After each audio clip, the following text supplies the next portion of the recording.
Lead in drinking water became a hot topic a few years ago when the city of Flint, Michigan discovered some problems. Health experts say ingesting lead can lead to physical deformities, reproductive issues in both men and women.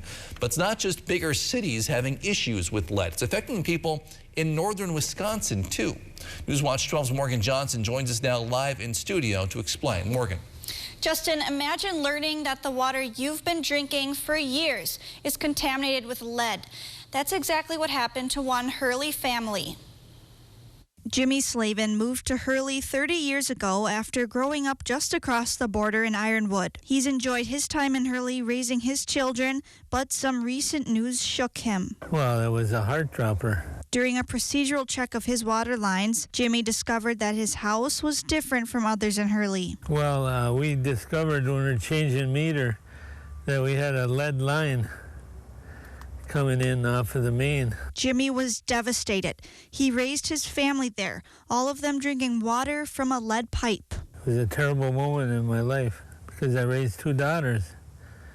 And if it's been like that ever since... Jimmy has the only lead pipe in the city, but many Hurley residents are downstream from lead. Even though the rest of the pipes are iron, what concerns Hurley's city water manager, Gary Laguna, is what's in between those pipes. Here's where the concern is, the lead. The lead was melted and poured in here to seal that joint. There are about 300 lead water main joints in Hurley, and officials say 150 residents have private water pipes with leaded joints. The city received a $200,000 grant to take care of about 50 of the private joints, but that still leaves a lot of lead. Now, obviously, that's not something that's not done overnight.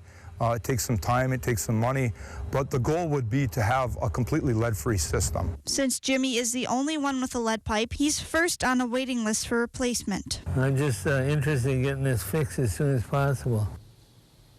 The city of Hurley tests its water for lead every 3 years. Contamination levels have never surpassed the legal limit, but the DNR and the EPA recommend removing all lead contamination.